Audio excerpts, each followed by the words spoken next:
أعوذ بالله من الشيطان الرجيم. بسم الله الرحمن الرحيم.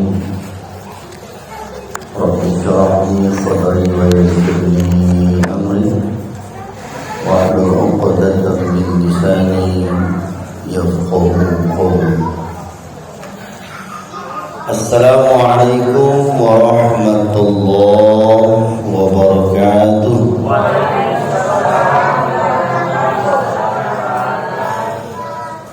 الحمد لله حمدا شاكرين حمدا نائمين حمدا يوافي نعمه ويكافئ مجيدا.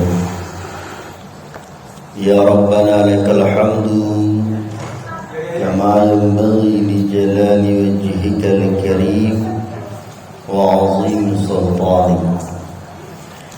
أشهد أن لا إله إلا الله وحده لا شريك له وأن محمدا عبده ورسوله صلى الله عليه وسلم.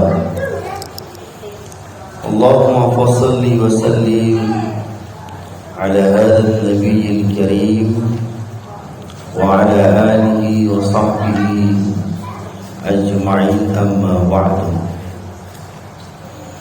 قال الله تعالى في القرآن الكريم: وبقوله يهتدي المهتدون. أعوذ بالله من الشيطان الرجيم. بسم الله الرحمن الرحيم. لن ينال الله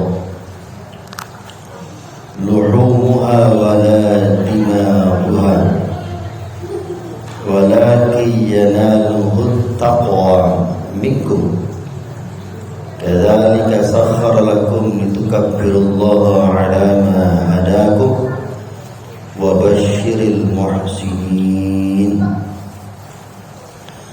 ثم قال رسول الله محمد صلى الله عليه وسلم: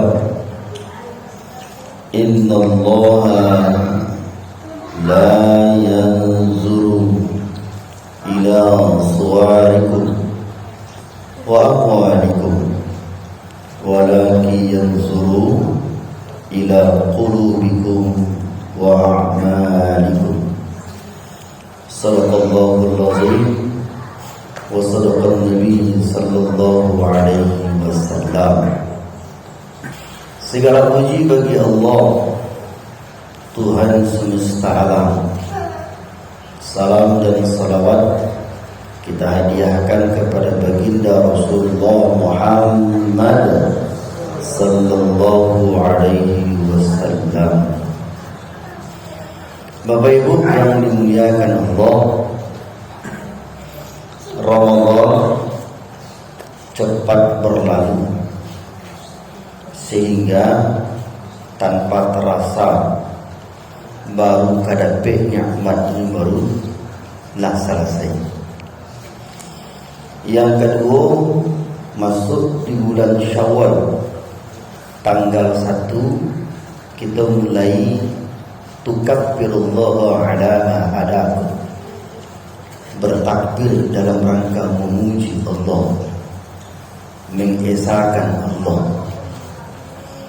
Selesai masuk dalam puasa Syawal. Kini kita berada di bulan Zulkaidah. Lah selesai Syawal, masuk di bulan Zulkaidah. Setelah Zulkaidah, maka akan masuk bulan Zulhijjah. Bapak Ibu, kalau kita mengumpulkan rasa terhadap waktu ini, kira-kira terasa capek atau terasa lambat? Capek. Ini terasa ibu-ibu tu.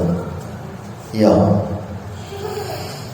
Pertanyaannya, kalau rasa nanti kamu bukan, tidak akan ada timbul pertanyaan di dalam hati awak, bahawa bisa terjadi begitu. Kalau rasa. Tapi kalau iman dan dikemukakan, bahawa bisa terjadi begitu, sebabnya digambarkan oleh Nabi sallallahu alaihi wasallam dalam hadis dari Abu Hurairah. Atan dulu aku capek mana hari itu berlalu. Kata Nabi sallallahu alaihi wasallam, la taqumus sa'ah hatta yataqarabuz zaman. Tidak akan terjadi, ingat kalimat awalnya, hari kiamat itu, hatta yataqarabuz zaman, sampai masa itu akan semakin dekat. Itu kalimatnya. Tidak akan terjadi hari kiamat sampai masa itu akan semakin dekat. Bagaimana masa itu semakin dekat? Fatakunu sanatu kasyahr, akan dirasakan 1 tahun itu seperti 1 bulan. Wa yakunu syahru kal jumu'ah, dan 1 bulan itu akan dirasakan seperti 1 minggu. Wa yakunul jumu'ah kal yaum, dan yang 1 minggu itu akan dirasakan seperti 1 hari. Yang lebih parah lagi, wa yakumul yaumu syahramus sa'fah, yang 1 hari itu akan dirasakan seperti seseorang membakar daun kering. Capek tabakannya atau lambe tabakannya? Yang sehari tadi seperti seseorang membakar daun kering. Nah, kini kita tarik kata beliau, tidak akan terjadi tu punya kalimatnya. Kalau rasul tadi itu yang digambarkan oleh Nabi, kiamat pasti akan lama. Pertanyaannya ke kita bersama, Allah tajadina yang 1 tahun seperti Allah tu pun 1 tahun seperti 1 bulan. Allah tahu tu. Rasul tadi lah, tahun petang baru kamu mulai puasa, kinilah puasa beliau. Tahun petang baru kamu rasukan rayu, lah merasukan beliau. Bahkan baju rayu dan tahun ke petang masih rancak baru rasul disurah. Kalau andaikan itu belum terjadi, maka kiamat akan lama. Tapi kalau sudah terjadi, itulah. Kalau lah dake, tentu awak mengana-ngana lain. Paham Bapak Ibu? Baca mangananya di ibadah. Nah, baca dengan ibadahnya sederhana. Wa ma umiru illa liya'budullaha mukhlishina lahud-din. Perintah Allah dalam beribadah, apa saja ikhlaskan karena Allah. Paham Bapak Ibu? Tamasuk bisu awal di bulan Dzulhijjah pada tanggal 10, 11 dan 12, 13. Awak akan melaksanakan ibadah yang sangat terpenting sekali dalam Islam, disebut dengan ibadah kurban. Menurut pendapat ulama, ibadah kurban itu rupanya lebih besar dari sedekah, lebih gadang. Apa saja yang awak sedekahkan, rupanya kurban tadi lebih besar nilai pahala. Bayangkan. Sehingga bagi awak yang memiliki kemampuan, kayu maupun tidak, tapi ada niat, jangan pernah tinggalkan itu. Kalau kita bahas ini, Bang. Kenapa? Kita mulai dari pertama. Kurban itu dalam konsep bahasa Awal katanya adalah qaraba yaqrubu qurbanan. Arti dalam bahasa Indonesia mendekatkan. Pertanyaannya, apa yang didekatkan dari makna qurbanan tadi? Jiwa awak, fisik awak, roh awak. Dengan cara apa awak mendekatkan? Dengan media yang telah dijanjikan oleh Allah Subhanahu wa taala. Kalau andaikan salat itu media awak tu dalam mendekatkan diri kepada Allah, puasa juga media awak, zakat juga media, haji juga media, tapi dalam konsep maghdah. Artinya media yang diwajibkan oleh Allah Subhanahu wa taala dalam pelaksanaannya. Itu makanya Bapak Ibu, amalan yang wajib itu konsepnya tidak boleh ditinggalkan, tapi ada toleransi dalam mengerjakan. Ulang lihat. Itu makanya dalam konsep amalan wajib tidak boleh ditinggalkan, namun ada toleransi dalam mengerjakan. Paham Bapak Ibu tu? Apa maksudnya tu Ustaz?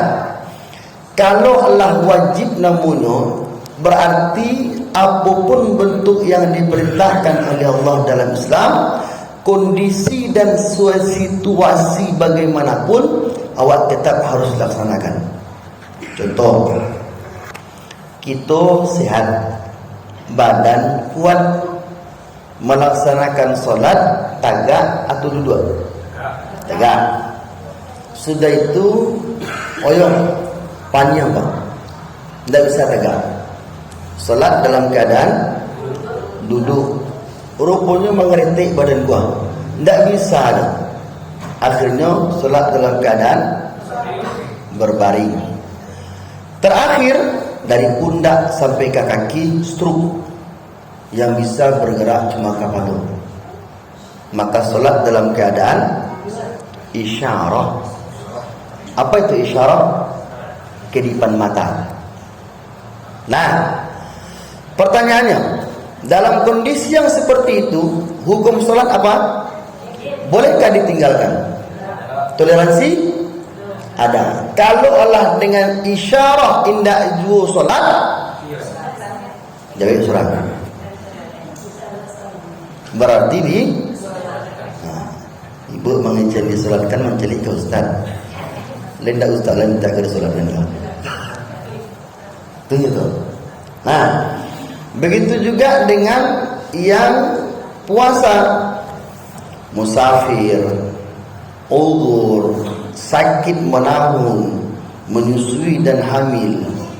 Konsepnya bukan wajib meninggalkan, tapi konsepnya diringankan untuk tidak berpuasa. Kalaulah seperti itu, diringankan untuk tidak berpuasa, pertanyaannya kenapa kalimat diringankan? Faman kana minkum maridan aw ala safarin fa'iddatun min ayyam min ukhra, karena wajib mengganti pada hari yang lain. Kalimat meninggalkan tidak ada, tapi kalimat diringankan itu yang. Jadi artinya apa? Bahwa kewajiban yang diperintahkan oleh Allah Subhanahu wa taala itu tidak boleh ditinggalkan dalam kondisi apapun, namun ada toleransi dalam mengerjakan. Yang pertama, ibadah wajib namanya. Yang kedua, ibadah sunnah. Ibadah sunnah ini, kalau dulu ketika ketik-ketik diartikan dengan kalimat berpahala bila dikerjakan, tidak berdosa bila tuan. Dulu ketika para jamaah haji. Tapi dan kini justru diganti dengan kalimat ujungnya, berpahala bila dikerjakan, merugi bila ditinggalkan. Ba'aku merugi. Itu timbul pertanyaannya. Jawabannya, ketika hari kiamat besok, awak berada di yaumul mizan, hari penimbangan. Seketika ditimbang amal lawak, bukan barik badan awak. Kalau di dunia aku yang ditimbang apa? Barik badan. Kalau di akhirat amal perbuatan awak. Ketika yaumul mizan tadi itu terjadi, maka lebih berat dosa awak ditimbang pahala awak. Yang wajib lah masuk, berat keburukan awak ditimbang kebaikan awak. Pertanyaannya, bagaimana cara untuk memberatkan timbangan kebaikan tadi? Diperintahkan oleh Nabi sallallahu alaihi wasallam untuk memperbanyak ibadah sunnah. Nah, semakin banyak ibadah sunnah yang kita lakukan dalam proses kehidupan, maka ibadah sunnah itulah yang akan memberatkan timbangan kebaikan pada hari kiamat. Apa bentuknya? Allah umum dikaji rumah. Salat sunnah, puasa sunnah, sedekah dan sebagainya, membaca Al-Quran. Apa saja dalam bentuk ibadah sunnah, kerjakan sesuai dengan kemampuan dan waktu awak. Kalau awak lakukan itu, maka insya Allah amalan keburukan itu akan berpindah. Amalan keburukan tadi akan ringan berpindah kepada kebaikan yang akan memberatkan melalui amal sunnah awak. Salah satunya kurban tadi. Nah, pertanyaannya adalah, secara hukum apa sebenarnya kurban itu? Kalau kita merujuk pendapat ulama berbeda. Pertama, menurut pendapat Imam Hanafi, bahwa beliau mengartikan hukum dari kurban itu adalah wajib. Kenapa dikatakan wajib? Karena sesuai dengan hadis Nabi sallallahu alaihi wasallam, bahwa orang yang memiliki kemampuan, itu konsepnya, tidak mau untuk berkorban, wala yaqrabanna musallana, maka jangan dekati tempat salat kami. Ingat kalimatnya, bagi yang mampu tadi. Jadi kalimat mampu tadi ditafsirkan oleh Imam Malik, Imam Hanafi, bahwa kewajiban bagi orang yang mampu. Kalau tidak mampu, kalau tidak melakukan kurban sementara dia memiliki kemampuan, pertama, jangan dekati tempat salat. Yang kedua, lebih berat ancamannya nanti pada hari kiamat. Haratunan awak kumpuan di dunia awak, tapi tidak peduli awak dengan ibadah. Besok di hari kiamat dia dikalungkan di Allah haratu tadi. Itulah nana usung-usung di barang mahsyar besok. Siapa nana cari ketika haratu tadi awak kalungan, orang nanti menerima sedekah, orang nanti menerima zakat. Pertanyaannya, ada nak orang nanti menerima usul? Siap ibu? Nak, kalau ibu biar mendaftarkan besok. Lah, jadi orang nan nindak namua bersedekah, berzakat, berkurban, padahal ada kemampuan dan ada waktu ketika itu, maka nanti pada hari kiamat dikalungkan oleh Allah hartanya tadi. Dan ini cari orang yang berhak menerima sedekah, menerima zakat. Nah, Ustaz tanya beliau, ada nak orang nak menerima tu? Dia dong. Ini lain tak ada. Lah, kalau ada orang yang akan menerima, mendaftar gini. Ke siapa mendaftarnya Ustaz? Ustaz tidak tahu dulu. Nah, ini pertama. Kalau menurut Imam Maliki, Imam Syafi'i, Imam Hambali, bahwa hukum kurban itu adalah sunnah muakkad. Apa itu sunnah muakkad? Sunnah yang ditekankan. Jadi artinya apa? Agar tidak menjadi satu kewajiban, maka dihukumkan sunnah karena tidak semua orang-orang itu mampu dalam berkurban. Pernah suatu ketika Abu Bakar Siddiq, beliau ini kan orang kaya, sudah itu dalam satu waktu beliau tidak berkurban. Satu lagi insyaallah Umar bin Khattab, beliau tidak berkurban satu waktu. Maka ditanya oleh sahabat, wahai Abu Bakar, kenapa engkau tidak berkurban? Apa jawab Abu Bakar? Ambo tidak ingin apa yang melakukan suatu kewajiban bagi masyarakat yang lain. Nah, Abu Bakar kan, Umar juga seperti itu. Awak tidak namua bahasa apa yang melakukan tetangga menganggap itu adalah satu kewajiban. Padahal tidak semuanya masyarakat itu memiliki kemampuan atau melakukan sunnah muakkad. Paham Bapak Ibu ya? Nah, jadi Imam Hanafi mewajibkan dasarnya tadi. Imam Malik, Imam Syafi'i, Imam Hambali menafsirkan bahwa hukum kurban itu sunnah muakkad. Yang ketiga adalah bagaimana teknisnya dalam penyelenggaraan kurban tadi. Pertama, setiap seseorang ketika dia mendaftarkan dirinya sebagai peserta kurban, dianjurkan oleh Nabi Sallallahu Alaihi Wasallam ketika dia mendaftarkan itu jangan hanya diniatkan untuk dirinya sendiri. Tuan, menggarisbawahi beliau. Ketika awak mendaftarkan diri sebagai peserta kurban, jangan diniatkan untuk kau bunyinya diniatkan, bukan didaftarkan. Berbeda bunyinya tu. Okey? Kenapa seperti itu?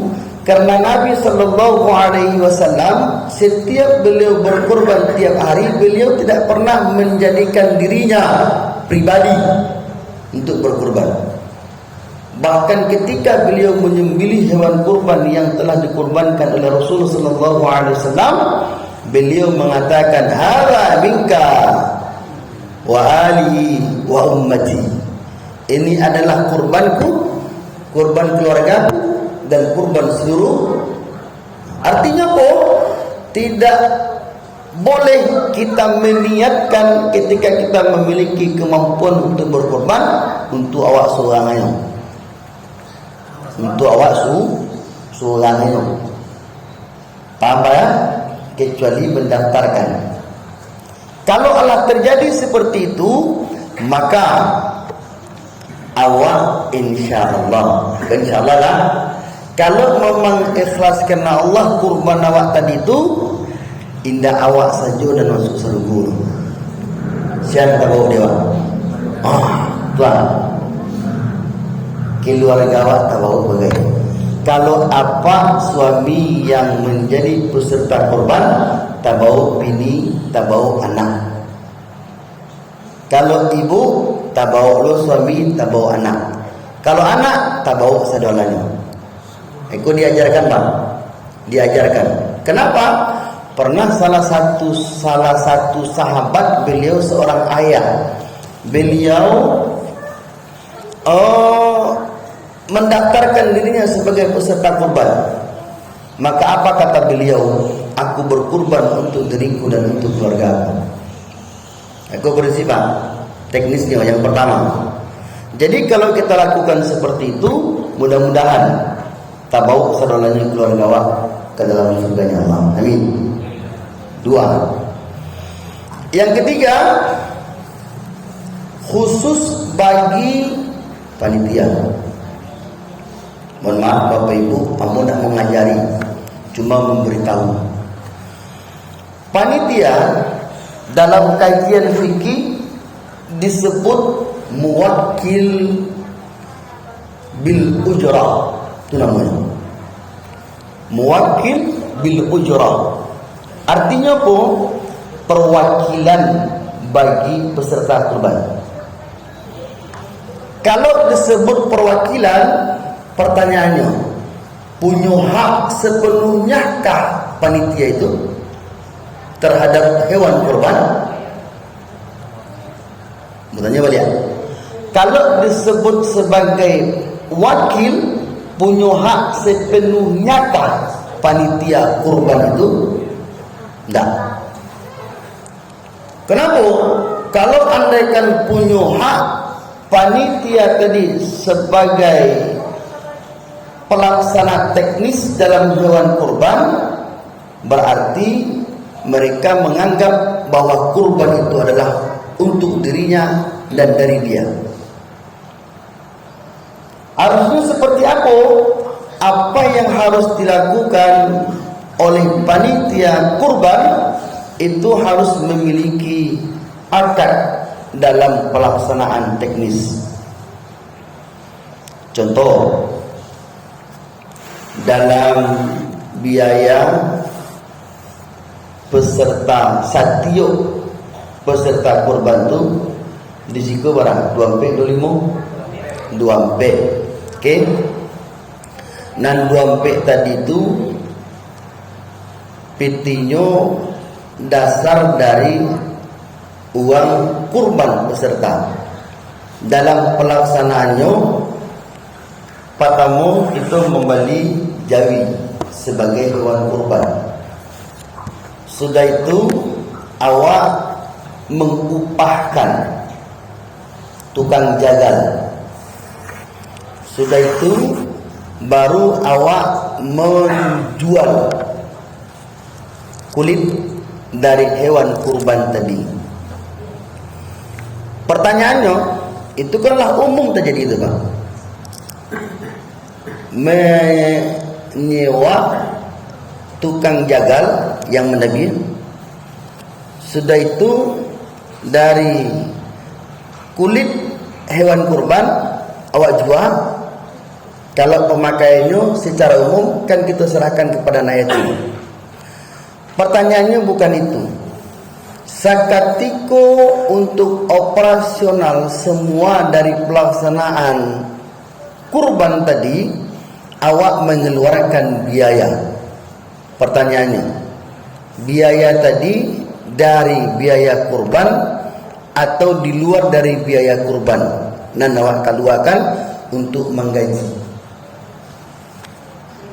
Kalau awak mengambil dari biaya kurban, pertanyaannya, yang berkurban siapa? Panitia atau peserta kurban? Yang punya hak siapa? Panitia sebagai apa? Wakil.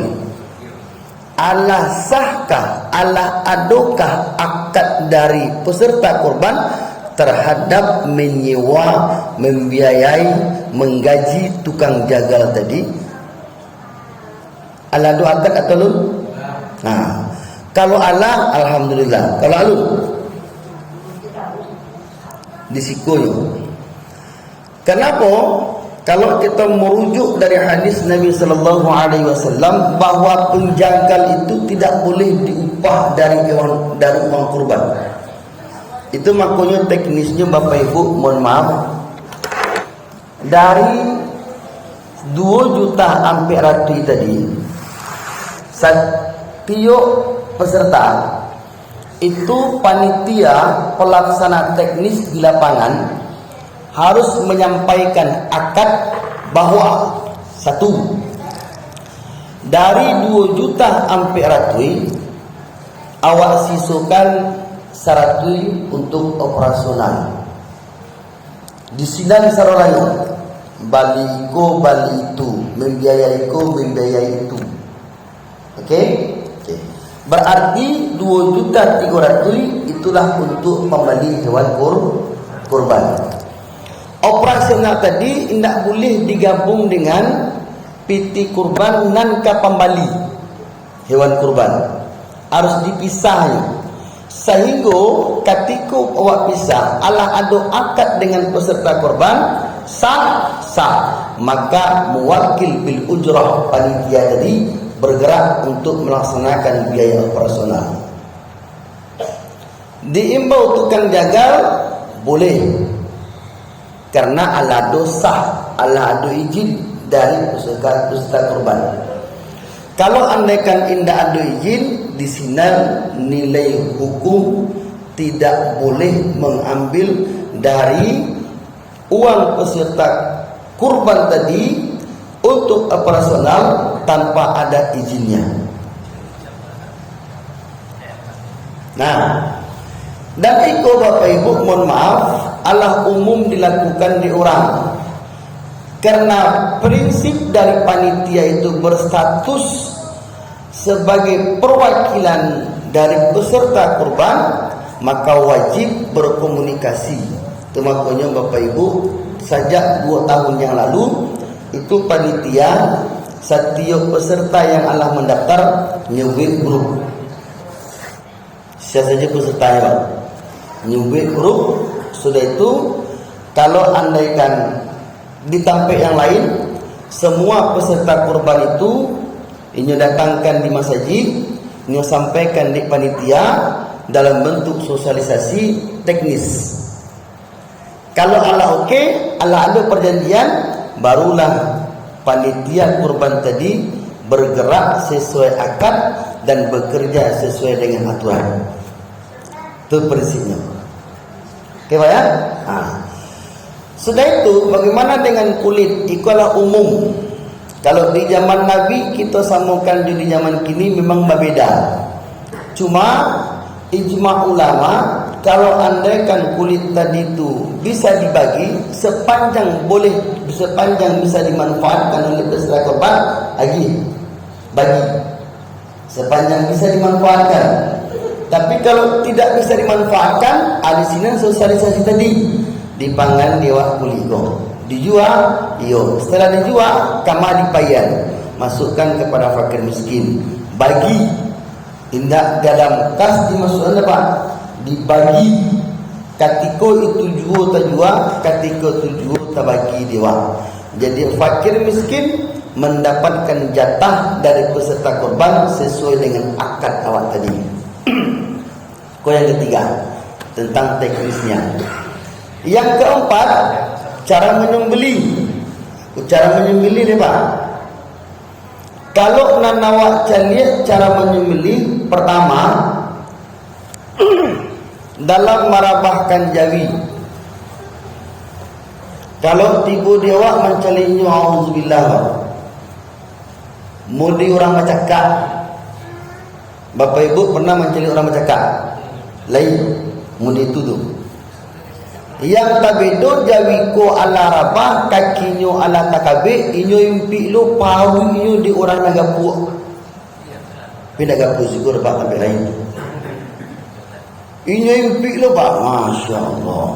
Inyo igang inyo impi tu. Sudahlah badan gadang, nan kaki jawi ala takabe, ala sasak lo mau beliau. Alu tidak dia nyelamatin. Maniayo tindak awak tu. Maniayo. Jadi Bapak Ibu yang dimuliakan Allah, kalaulah Allah takabik kaki ju tangan jawi tadi, awak cuma memacik saja dan mimpi. Kenapa? Kalau awak menzalimi hewan kurban atau hewan yang hendak disembelih, taniayo nyu Bapak Ibu, yang dianggap ketika nyu taniayo tadi ni kan dia tua, tapi besok di hari kiamat dia mengecek ke Allah. Ikut tak boleh Pak. Umumnya begitu. Nah, kaki lah takabik, tangan lah takabik, tiga orang gabung mimpi tu dia. Masya Allah. Sudah itu dalam penyembelihan yang awak adukkan kapalo jawi kaki belah atau paritnya kaki belah. Kapalonya kaki belah. Kalau kapalonya kaki belah Bapak Ibu itu orang sembahyang tu. Tapi kalau dalam penyembelihan nan paru menekan kapal ke sinan, ibarat itu kapalnya ke sinan, tapi badannya seluruh tubuhnya marah berat. Sebenarnya begitu Pak teknisnya. Jadi bukan seperti itu. Kapal ke situ, awak menepi di situ. Nah, tapi boleh Pak. Oke. Sudah itu, ketika kita menyembelih, disitulah diniatkan bagi orang yang penjagal yang menyembelih tadi. Apa yang diniatkan? Untuk peserta. Namunnya disampaikan itu sunnah, tidak wajib gitu. Yang kedua, peserta kurban disunnahkan untuk menyaksikan penyembelihan itu. Kenapa? Nabi sallallahu alaihi wasallam memerintahkan Aisyah radhiyallahu anha untuk keluar rumah dalam menyaksikan hewan kurbannya. Itu sunnah. Kalau anda kan ini jauh ustaz, kini ku kan lah mudah, lah canggih media ini kok. Video call kece orang kini, ya kan? Telepon calian kayaknya, atau mudah gini kan. Kalau anda kan ini sakit ustaz tak bisa menyaksikan, namun itu sunnah bukan wajib, ya kan? Kalau awak melaksanakan sunnah Nabi sallallahu alaihi wasallam, berarti berpahala ketika itu. Sudah itu cara menyembelih tidak dari atas dah Pak, tapi dari bawah. Bawah hingga hati. Tidak dari atas tu. Kemudian itu, kalau awak mengambil dari bawah, yang kedua pertama sekali dari linya pun darah. Kama pancaran darah tadi. Okey, ke mana? Kalau awak ambil dari hati, kama pancaran darah tadi. Efeknya kasihan. Setelah awak menyembelih, rupanya orang menyaksikan takajudnya. Bakal takajud? Indah jujur awak kadang-kadang dianggap disembelih ketika itu. Awak yang menyembelih. Itu prinsipnya. Dari bawah langsung kate. Sudah itu, indah boleh awak menyembelih itu Bapak Ibu, mohon maaf, maka tu awak selalu. Ibarat awak menyembelih kalau ayam sekali. Begitu. Paham Bapak Ibu? Amun itu tak boleh. Baru dah boleh ustaz sambung beri mani ayu awak namun. Tak boleh lah. Jadi kalau awak ambil dari bawah, sap. Cubalah rasulkan Pak. InsyaAllah kalau nak 2 kali, 3 kali putui. Okey. Sudah itu, apanya yang diputuskan ketika awak dalam menyembelih tadi? 2. Pertama namanya halkun. Halkun itu pangkat tenggorokannya. Itu pertama. Yang kedua baru urip pernapasan. Itu yang diputuskan. Ada orang menyembelih pangkal tenggorokannya putui, tapi tiba di pangkal pernapasannya tidak putui. Itu makanya ada jawi dan tagak banari setelah sembelih. Ada tidak tu? Ada. Kenapa? Karena yang menganggap cuma pangkal kusujunya, sementara pernapasannya tidak putih dong. Itu makanya orang yang menyembelih tadi harus orang yang ahli dan memiliki ilmu pengetahuan tentang penyembelihan. Nah, berapa banyak itu Bu? Bahkan kapatang terangah dewa kabar dari jemaah batu tu ustaz. Allah payah 2 kali 3 kali disembelih jawi ke ustaz. Tidak apa mati tu. Bahkan nyu tagak ustaz. Lapih tali kabeh kakinya nyu kaja orang lain. Padahal kukulah. Bayangkan. Nah, jadi harus orang yang paham Pak, orang yang mengerti dengan penyembelihan itu. Jadi tidak boleh sembarang orang rekam. Nah, kalau lataniayu hewan kurban dengan teknis pribadi awak tanpa ada tuntunan cara yang diajarkan oleh agama, taniayu jawi awak justru berusul. Jadi besok di hari kiamat akan menuntut tanggung jawab besok. Itu makanya harus berhati-hati. Selesai. Yang keempat, pembagian. Dalam hadis Nabi sallallahu alaihi wasallam ada 3 pembagian dari hewan kurban. Mohon maaf Bapak Ibu, hamba khusus membawa buku-bukunya tentang fikih muyassar. Di situ banyak. Kenapa membawa itu? Untuk membuktikan dari apa yang mau sampaikan. Di situ lengkap soalnya. Jadi tentang pembagian ini. Okey. Kepada siapa saja hewan kurban setelah disembelih Allah diselesaikan soalnya 3 orang yang berhak menerima hewan kurban tadi. Yang pertama adalah orang yang berkorban, jalih, namanya peserta. Yang kedua fakir miskin, itu jalih. Sudah tu yang ketiga baru hadiah namanya. Hadiah tu dalam bentuk apa? Orang yang musafir contoh ini dan sebagainya. Berapa bagiannya? Sepertiga. Sama Pak. Kalau tiga Jawa mana banyak? Peserta. Berapa kilo peserta? Kalau andaikan warga, kadang-kadang memang itulah yang terjadi. Sebenarnya kalau kita merujuk kemari, sadualannya sepertiga yang diajarkan oleh Nabi sallallahu alaihi wasallam untuk pembagian dari hewan kurban tadi. Jadi Bapak Ibu yang dimuliakan Allah, kenapa bisa terjadi seperti itu? Jawabannya agar terjadi keadilan. Jadi kalau lebih banyak peserta kurban, bagus Ustaz, beliau tindak, wallahu a'lam. Nah, jadi Bapak Ibu yang dimuliakan Allah, dari empat hal yang kita sampaikan kini, pertama tentang makna, yang kedua tentang hukum, yang ketiga tentang teknis, yang keempat tentang pembagian. Jadi dengan hal itu, mohon maaf, bukan sifat mengajari, dia bukan orang yang paling santiang dari Bapak Ibu, tapi sifatnya manganan. Karena banyak kebiasaan dari apa yang lah dikarajukan di awak, salamoko awak menuri kurang. Tapi ketika diubah, ditanya, baku mau dituju, jawabannya cie. Allah mau itu nenek kami, angku kami dulu mengartikan.